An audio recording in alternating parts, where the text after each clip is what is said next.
அதுக்கப்புறம் ஆட்சிக்கு வந்த அடிமை அதிமுக 10 ஆண்டுகள்ல அவங்கள மாதிரியே நம் பொருளாதாரத்தை கூனி குறுகி முதுகை வளைத்து தவழ்ந்து ஊர்ந்து கடைசியில ஜீரோல கொண்டு வந்து நிறுத்தினாங்க. கும்பலி கொள்கையை திணிக்க பார்த்தாங்க. ஹிந்தியை நீங்க கட்டாயம் பள்ளிக்கூடத்துல வைக்கணும், அப்பதான் உங்க பள்ளி கல்வித்துறைக்கு நிதி ஒதுக்குவோம்.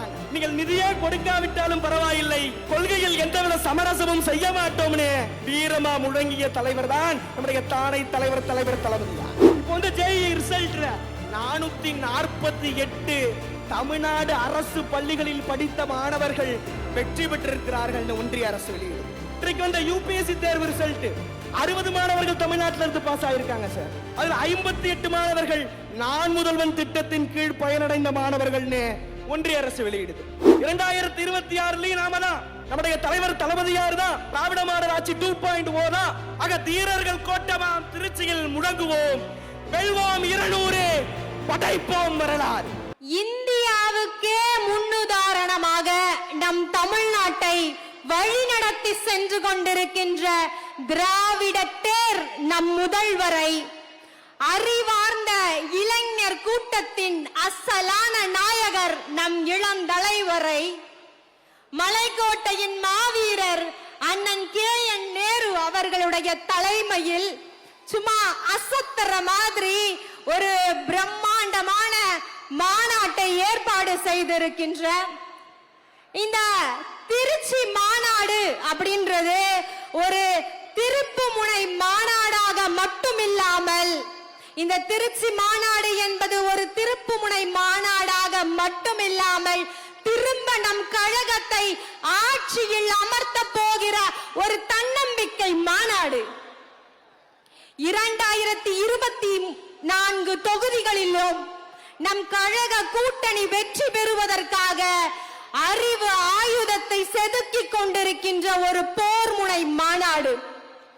வரலாறு முழுக்க நம் தமிழர்களை வஞ்சித்துக் கொண்டிருந்த பாசிச ஆரிய சனாதானத்தை திருப்பி அடிக்கும் மாநாடு. இந்த மகத்தான மாநாட்டுல, இந்த மேன்மையான மேடையில் ஒரு பெண்ணாக நின்று பேசுவது என் வாழ்நாள் பெருமை. திரையில ஆடல் பாடல் நிகழ்ச்சியை மட்டுமே நடத்தி ஆட்சி பிடிக்க நினைப்பவர்களுக்கு மத்தியில் திராவிட மாடல் என்கின்ற தத்துவத்தை கையில் ஏந்தி கொண்டு நாம் வாக்கு கேட்கிறோம். திராவிட மாடல்னா நம் தமிழ்நாட்டு மக்களை காக்கும் மாடல், சமூக நீதியை நிலைநிறுத்துகிற மாடல், மத நல்லிணக்கத்தை பேணும் மாடல், பெண்கள் முன்னேற்றத்திற்காக உழைக்கிற மாடல், மொத்தத்துல தமிழ்நாட்டை தலை நிமிர செய்யும் மாடல். தமிழ்நாட்டின் தலை நிமிர்ந்தது, நிமிர்ந்தே இருக்க வேண்டும் என்ற திராவிட மாடல் 2.0 தொடர வேண்டும். இதுக்கு முன்னாடி பேசின எல்லா பேச்சாளர்களும் நிறைய திட்டங்களை உங்களுக்கு சொன்னாங்க. அது எல்லாத்துக்கும் அடிப்படை நம்முடைய பொருளாதார வளர்ச்சி சதவிகிதத்துல ஒரு மாநிலம் எந்த அளவுக்கு இருக்குதோ அந்த நம்பர் தான் ஒரு மாநிலத்தினுடைய வளர்ச்சியை முடிவு செய்து. இன்றைக்கு தமிழ்நாடு இந்தியாவிலேயே 11.19% முதல் நிலையில நம்பர் 1 இருக்கிறது என்றால், நம்முடைய தளபதி அவர்கள் ஆட்சி பொறுப்பேற்கும் போது 2021 பொருளாதார வளர்ச்சி சதவிகிதம் 0.07%, அதாவது கிட்டத்தட்ட 0. ஆனா நம்முடைய கலைஞர், முத்தமிழ் அறிஞர் கலைஞர் அவர்கள் 2011 அவருடைய ஆட்சியின் முடிவுல 13.12% இருந்த பொருளாதார வளர்ச்சியை, அதுக்கப்புறம் ஆட்சிக்கு வந்த அடிமை அதிமுக 10 ஆண்டுகள்ல அவங்கள மாதிரியே நம் பொருளாதாரத்தை கூனி குறுகி முதுகை வளைத்து தவழ்ந்து ஊர்ந்து கடைசியில ஜீரோல கொண்டு வந்து நிறுத்தினாங்க. ஒருவேளை கலைஞர் ஆட்சியினுடைய தொடர்ச்சியாக இருந்திருந்தால் இன்னைக்கு பொருளாதாரத்துல நம்ம அடைந்திருக்கிற வளர்ச்சியை நம்ம யோசிச்சு கூட பார்க்க முடியாத அளவுக்கு இருந்திருக்கும். இதற்காகத்தான் நம் வளர்ச்சிக்காக எந்த இடைவேளையும் இல்லாமல் தொடர்ந்து திராவிட மாடல் 2.0 ஆட்சியில் அமர்த்த வேண்டும் என்பதை தமிழ்நாடு மக்களினுடைய ஒவ்வொரு குடும்பத்தின் சமையலறை வரையும் நம் திட்டங்களையும் சாதனைகளையும் கொண்டு போய் சேர்க்க வேண்டிய கடமை இங்க இருக்கிற ஒவ்வொருத்தருக்கும் இருக்கு. குறிப்பா நம் தலைவர் சொல்வாரு, காலம் காலமா ஊடக சொகுசுன்றது எப்போதுமே நமக்கு இருந்ததில்லை. மத்த கட்சியில சும்மா நின்னா நடந்தா கை தூக்குனா அதுவே அடுத்த நாள் பிரேக்கிங் நியூஸா வந்துடும். ஆனா நம்ம மலையவே புரட்டி போட்டா கூட அது ஒரு செய்தியா வராது. இதை உணர்ந்து இங்க இருக்கிற ஒவ்வொரு உடன்பிறப்புகளும் நாமே ஊடகமாக மாறி நம் சாதனைகளையும் திட்டங்களையும் தமிழ்நாட்டில் இருக்கிற ஒவ்வொருத்தருக்கும் தெளிவுபடுத்த வேண்டிய தேர்தல் களம் இது தோழமைகளே. மத்த கட்சியோட கொள்கை எல்லாம் ஒரு சின்ன கோழி குண்டு மாதிரி தான். சின்ன பசங்க கூட எடுத்து சோசியல் மீடியால உருட்டுறாங்க. ஆனா கொள்கையே இல்லாத சில கட்சிகள் கூட ஆட்சிக்கு வரணும்னு ஒரு வெறுப்பு அரசியலை செய்யறாங்க. இவர்களுக்கு மத்தியில் நம்முடைய கொள்கை பெண் சுதந்திரத்திற்கானது, சமூக நீதி, சமத்துவம், சுயமரியாதை, ஆண்டாண்டு காலமா இருக்கிற மூட நம்பிக்கைக்கு எதிராக, ஆதிக்கத்திற்கு எதிராக ஏவப்படுகிற வெடிகுண்டு போன்றதுதான் நம்முடைய கொள்கை. அந்த கொள்கையை தூக்கி எறிவதற்குத்தான் இங்கு இருக்கிற ஒவ்வொரு பிரச்சார பீரங்கிகளும் இந்த போர்க்களத்தில் தேவைப்படுகிறார்கள் என்பதை உணர்ந்து இந்த களத்தில் நாம் செயல்பட வேண்டும். இன்னைக்கும் 2026லயும் ஆதிக்கம்னு ஒண்ணு இருந்துட்டே தான் இருக்கு. பெண்ணின் மீது ஆண்கள் செலுத்துகிற ஆதிக்கம், நீ சின்ன மொழி அப்படின்னு பெரிய மொழி செய்யற ஆதிக்கம், நீ சிறிய மாநில அரசு என்று ஒன்றிய அரசு செய்கிற ஆதிக்கம், நீ சின்ன மதத்தின் மீது செய்யப்படுகிற ஆதிக்கம், இறுதியா பாவம் என்ற கல்லறைக்கு பலவழி என்றும் தர்மதேவன் கோவிலுக்கு ஒரு வழி, ஆதிக்கம் செய்து பிழைப்பு நடத்த 1000 கட்சிகள் தோன்றலாம். ஆனா அந்த ஆதிக்கத்தை எல்லாம் அடித்து விரட்டி நம்மை காக்கும் காவல் தெய்வம் நம்முடைய தலைவர் என்பதை மனதில் பெருமையாக வைத்துக் கொண்டு தேர்தல் களத்தில் அடியெடுத்து வைப்போம் தோழமைகளே. நம்ம குழந்தைங்க எப்படி இருக்கணும்னு நம்ம ஆசைப்படுறோம். நமக்கு தெரிஞ்ச பிள்ளை, ஊர்ல இருக்கிற பிள்ளை, நமக்கு தெரியாத பிள்ளை யாருனாலும் வச்சுக்கோங்களேன், கையில கத்தி எடுத்து மத கலவரம் பண்ணணும்னு ஆசைப்படுவோமா? இல்ல கையில் ஜாதி கயிறை கட்டிக்கிட்டு ஜாதி பெருமையை பேசணும்னு ஆசைப்படுவோமா? இல்ல, கல்வி என்கின்ற அணையா விளக்கை கையில ஏந்திக்கிட்டு ஸ்டெத்தஸ்கோப் மாட்டிட்டு ஒரு டாக்டரா, கோட் போட்டுட்டு ஒரு அட்வொகேட்டா, ஜட்ஜா, கையில லேப்டாப் எடுத்துட்டு ஒரு சாஃப்ட்வேர் இன்ஜினியரா, தொழிலதிபரா, பசங்களுக்கு அறிவை போதிக்கிற நல்ல ஆசிரியரா, இப்படிலாம் வரணும் தானே நம்ம குழந்தைகளுக்கு நாங்க ஆசைப்படுவோம். அப்போ நம்ம அடுத்த தலைமுறைக்கு சேர்த்து வைக்கிற சொத்து என்ன தெரியுமா தோழமைகளே? சங்க காலத்துல நம்ம குழந்தைகளுக்கு சேர்த்து வைக்கிற சொத்தை 3 வகையா பிரிப்பாங்க. கல்வி, நல்ல உறவு, 3வது ஒரு நல்ல அரசு.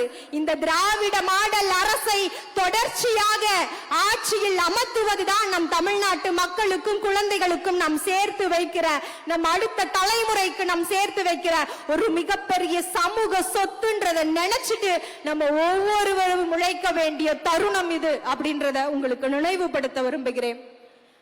வெல்வோம் 200, படைப்போம் வரலாறு. திமுக தொடர்ச்சி, தாய் தமிழகத்தின் வளர்ச்சி. நன்றி, வணக்கம். சொல் வாங்கி எல்லாரும் சூழ் உரித்த வாட்டு கடல் உள்வாங்கி போனதையா உங்கள் குரல் கேட்டு, வரம்புகளை யார் விதித்தார் வரட்டும் ஒரு யுத்தம், எங்கள் நாடி நரம்புகளில் ஓடுதடா ராஜராஜ ரத்தம் என்பதற்கிணங்க என் தமிழையும் திராவிடனல் திருநாட்டையும் முதற்கண் வணங்குவதிலே பெரும் மகிழ்ச்சி அடைகின்றேன். இங்கே அலைகடலில் திரண்டு வந்திருக்கக்கூடிய முத்தமிழறிஞர் டாக்டர் கலைஞருடைய உயிரினும் மேலான அன்பு உடன்பிறப்புகளுக்கு என்னுடைய வணக்கத்தை சமர்ப்பிக்கின்றேன். எங்கிருந்து துவங்குவது? ஆகஸ்ட் 7, 2018 நம் தமிழின தலைவர் டாக்டர் கலைஞர் அவர்கள் நம்மை விட்டு மறைந்த தருணம். நாளிதழ்கள் எல்லாம் எழுத தொடங்கின என்னவென்று, தமிழக அரசியலிலே ஒரு வெற்றிடம் உருவாகிவிட்டது என்று. அந்த கவலைகளை எல்லாம் களைய ஆகஸ்ட் 28, 2018 பருவங்கள் மாறலாம், காலநிலைகள் மாறலாம், ஆனால் உதிக்கின்ற உதய சூரியன் என்றைக்கும் ஓய்வெடுப்பதில்லை என்பது போல நம் கழகத்தை கட்டி காக்க, நமது இயக்கத்தை கட்டி காக்க எழுந்த தலைவர் தான் முத்துவேல் கருணாநிதி ஸ்டாலின் என்கின்ற மகத்தான தலைவர். தலைவராக பதவி ஏற்றதிலிருந்து களம் கண்ட எல்லா தேர்தல்களிலும் நமது இயக்கம் வெற்றி வாகை சூடியிருக்கிறது. 2019 நாடாளுமன்ற தேர்தல், 2019 நடைபெற்ற சட்டமன்ற இடைத்தேர்தல், 2020 நடந்த ஊரக உள்ளாட்சி தேர்தல், 2021 சட்டமன்ற தேர்தல், 22 நடந்த இடைத்தேர்தல், 23 நடந்த இடைத்தேர்தல், 24 நடந்த நாடாளுமன்ற தேர்தல்னு களம் கண்ட எல்லா தேர்தல்களிலும் மக்களுடைய ஆதரவு நம்முடைய இயக்கத்திற்கு கிடைத்தது. அதற்கு காரணம் கொள்கையை அடிப்படையாக கொண்ட நம்ம இயக்கத்தினுடைய கட்டமைப்பும் அதன் ரீதியாக கொண்டு வந்த திட்டங்களும் தான் காரணம்.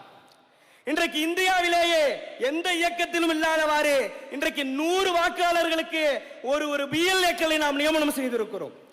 75,032 ஓட்டு பூத்துகளுக்கும் இன்றைக்கு பிஎல்ஏ 2க்களை நாம் நியமனம் செய்திருக்கிறோம். ஆக அவர்களை நியமனம் மட்டும் செய்யாமல் மாநகர அளவிலே, மாவட்ட அளவிலே, மண்டல அளவிலே அவர்களுக்கு பயிற்சிகளை வழங்கி இருக்கிறோம். என் வாக்குச்சாவடி வெற்றி வாக்குச்சாவடி என்கிற தலைப்பிடிலே தலைவர் தளபதியார் சிறப்புரையாற்றிட மண்டல ரீதியிலே மாநாடுகள் நடத்தி பண்பட்ட ஒரு இயக்கத்தை நாம் இன்றைக்கு வழிநடத்தி கொண்டிருக்கிறோம். நம்ம இயக்கத்தில் இளைஞர்களே இல்லைன்னாங்களே. இன்றைக்கு இந்தியாவிலேயே 5 லட்சம் நிர்வாகிகள், 50 லட்சம் உறுப்பினர்களை கொண்ட ஒரு இளைஞரின் உண்டென்றால் அது திராவிட முன்னேற்ற கழகத்தின் இளைஞர் என்கிற அளவிற்கு இன்றைக்கு நம்முடைய இயக்கம் வளர்ந்து நிற்கிறது. 2 மாதங்களில் 9 மாநாடுகளை சிறப்பான முறையில் நடத்தி காட்டிய பேரியக்கம் நம்முடைய இயக்கம்.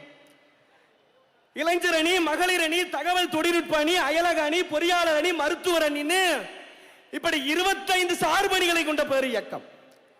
2.5 கோடி கழக உடன்பிறப்புகள் நாம் இருக்கிறோம். 72 கழக மாவட்டங்களை கொண்டு இருக்கிறோம். அந்த மாவட்டங்களில் எல்லாம் கழக செயலாளர்கள், கண்காணிப்பாளர்கள், ஒன்றியம் தோறும் ஒன்றிய கழக செயலாளர்கள் நம்முடைய கட்டமைப்பை போல இந்தியாவிலேயே எந்த இயக்கத்திற்கும் இப்படிப்பட்ட கட்டமைப்பே கிடையாது. அடுத்து நம்ம திட்டங்களுக்கு வருகிறோம். இன்றைக்கு தொடர் வெற்றிகளை நாம பெறுவதற்கு காரணம் நம்முடைய திட்டங்களில் இருக்கக்கூடிய வலிமைதான். மகளிருக்கென விடியல் பயண பேருந்து திட்டமாக இருக்கட்டும், மகளிர் உரிமை தொகை திட்டமாக இருக்கட்டும், கைம்பெண்கள் மறுமலர்ச்சி திட்டமாக இருக்கட்டும், படிக்கிற மாணவர்களுக்கு காலை உணவு திட்டம், புதுமை பெண் திட்டம், தமிழ் புதல்வன் திட்டம்னு இப்படி அடுக்கிக் கொண்டே போகலாம். இந்த மாநாடு பத்தாதுங்கிற அளவிற்கு எல்லாருக்கும் எல்லாமும் இந்த நம்முடைய திராவிட மாடல் அரசு வழங்கி இருக்கிறது. ஆக இன்னும் ஒருபடி மேல போய் நான் சொல்றேன், தமிழ்நாட்டிலே நமது திட்டங்களால் பயன்பெறாத மக்களே கிடையாதுங்கிற அளவிற்கு நாம் அள்ளி அள்ளி நம்முடைய திராவிட மாடல் தலைவர் தளபதியார் வழங்கி இருக்கிறார். நம்முடைய இயக்கம் தொடங்கி 75 ஆண்டுகளை கடந்திருக்கிறோம். கொள்கையில எந்தவித சமரசமும் இன்றைய வரைக்கும் நாம பண்ணல. 50 முழக்கங்களை கொண்டு இருக்கிறோம். நம்முடைய திட்டங்கள்ல யாராலையும் இன்னைக்கு கை வைக்க முடியல. ஆக நம்முடைய கொள்கையை அழிக்க முடியல, நம்முடைய திட்டங்களிலே கை வைக்க முடியல. நிதி கொடுக்கலனாலும், நிர்வாக ரீதியாக எவ்வளவு பிரச்சனைகள் ஒன்றியத்திலிருந்து நமக்கு வந்தாலும் நம்முடைய திட்டங்களை முடக்க முடியல. நம்ம கூட்டணியவையாவது எப்படியாவது உடைச்சிடலான்னு சிலர் திட்டம் போட்டாங்க. ஆனால் 2 சட்டமன்ற தேர்தல்களை கடந்து, 2 நாடாளுமன்ற தேர்தல்களை கடந்து இந்தியாவிலேயே ஒரு கூட்டணி ஒற்றுமையோடு வலிமையோடு நிற்குதுன்னா அது நம்மளோட மதசார்பற்ற முற்போக்கு கூட்டணி மட்டும்தான் என்கிற அளவிற்கு வலிமையான கூட்டணி நாம வச்சிருக்கிறோம். ஆக எந்த ரீதியாகவும் நம்ம அட்டாக் பண்ண முடியலன்னு இன்றைக்கு சங்கிகளும் மதவெறி பிடித்தவர்கள் என்ன பண்றாங்க, தமிழ்நாட்டு மக்களிடையே பொய் பிரச்சாரங்களை பண்றாங்க. அவர்கள் முதல்ல வைக்கிற பொய் பிரச்சாரம் என்ன தெரியுமா, இந்துக்களுக்கு எதிரானவர்கள் திமுகங்கிறாங்க. 2021 தலைவர் தளபதியார் ஆட்சி பொறுப்பேற்றதிலிருந்து இன்றைய வரைக்கும் 4000 கோவில்களுக்கு மேல குடமுடுக்கு செய்து காட்டிய ஆட்சி திராவிட மாடல் ஆட்சி. அனைத்து சாதியினரும் அச்சகராகும் முறை, பெண் ஓதுவார்களை நியமனம் செஞ்சிருக்கிறோம். ஆக சமூக நீதி, சமத்துவம், சமதர்மம் ரீதியாக நம்ம திட்டங்களை வகுத்தா அந்த சமத்துவம் பிடிக்காத மதவாதிகள் என்ன பண்றாங்க, பொய் பிரச்சாரங்களை நமக்கு எதிராக செய்யறாங்க. அந்த பொய் பிரச்சாரங்களை அடித்து நொறுக்க வேண்டிய தருணம் வந்து விட்டது தோழமையிலே. அடுத்தது என்ன பண்றாங்க, மும்மொழி கொள்கையை திணிக்க பார்த்தாங்க. ஹிந்தியை நீங்க கட்டாயம் பள்ளிக்கூடத்தில் வைக்கணும், அப்பதான் உங்க பள்ளி கல்வித்துறைக்கு நிதி ஒதுக்குவோம். நீங்கள் நிதியே கொடுக்காவிட்டாலும் பரவாயில்லை, கொள்கையில் எந்தவித சமரசமும் செய்ய மாட்டோம்னு வீரமா முழங்கிய தலைவர் தான் நம்முடைய தானை தலைவர் தளபதியார். ஆக இப்படி தொடர்ந்து போய் பிரச்சாரங்கள் வருது. மும்மொழி கொள்கையை ஏற்காத நம்ம பிள்ளைகள் இன்றைக்கு எல்லா துறையிலும் சாதிச்சுட்டு வராங்க சார். அதை நாம சொல்லல, ஒன்றிய அரசுடைய தரவுகள் வெளியிடுகிறது. இப்போ JEE ரிசல்ட்ல 448 தமிழ்நாடு அரசு பள்ளிகளில் படித்த மாணவர்கள் வெற்றி பெற்றிருக்கிறார்கள் ஒன்றிய அரசு வெளியிடுது. இன்றைக்கு UPSC தேர்வு ரிசல்ட் 60 மாணவர்கள் தமிழ்நாட்டில் இருந்து பாஸ் ஆயிருக்காங்க சார். அதில் 58 மாணவர்கள் நான் முதல்வன் திட்டத்தின் கீழ் பயனடைந்த மாணவர்கள் ஒன்றிய அரசு வெளியிடுது. ஆக காலையில பூரா தமிழ்நாடு வளர்ச்சி பாதையிலே செல்கிறதுன்னு தரவுகளோட ஒன்றிய அரசு வெளியிடுகிறது. மாலையில ஒன்றியத்தில் ஆட்சி புரிகிற ஆட்சியாளர்கள் என்ன பண்றாங்க? தமிழ்நாடு வளர்ச்சி பாதையிலே போல மாணவர்களின் மனதை தமிழ்நாடு அரசு கெடுக்குதுன்னு பொய் பிரச்சாரங்களை மேற்கொள்கிறார்கள். ஆக அப்படிப்பட்ட பொய் பிரச்சாரங்களை எல்லாம் அடித்து நொறுக்குவதற்கு தான் நாம் இங்கு ஒன்று கூடி இருக்கிறோம். நானே முதன்மையானவன் என்ற ஒரு எண்ணத்தில் மூழ்கும் கப்பலாக தத்தளித்துக் கொண்டிருக்கிறது இன்றைக்கு ஒன்றியம். மக்களை தேடி மருத்துவம் என்கின்ற திட்டங்களின் வழியே அந்த சர்வாதிகார ஆட்சியாளர்களுக்கு சவுக்கடி கொடுப்பவர் தான் நம்முடைய தலைவர். 2026 நாம தான் நம்முடைய தலைவர் தளபதியார் தான் திராவிட மாடல் ஆட்சி 2.0 தான். ஆக தீரர்கள் கோட்டமாம் திருச்சியில் முழங்குவோம், வெல்வோம் 200 படைப்போம் வரலாறு, வெல்வோம் 200 படைப்போம் வரலாறு. ஸ்டாலின் தொடரட்டும், தமிழ்நாடு வெல்லட்டும் என்று கூறி விடைபெறுகிறேன். ஞானம் கருதினும் கைகூடும், அடி நானும் அவனும் ஒரு கட்சி, காலம் ஒரு நாள் சொல்லட்டும், நாங்கள் கடலையும் எரிக்கும் தீக்குச்சி. வளரா திரிதேல் வழக்கு, அதன் வாயை நீயே அடக்கு, தளர்ந்து போவான் திராவிடர் என்பது தவறாய் போட்ட கணக்கு. தமிழ்மொழி உள்ள வரைக்கும் உண்மைகள் இங்கு நிலைக்கும், தமிழ் சொந்தமானது உங்களுக்கும் என சொல்லி முடிக்கிறேன். வணக்கம்.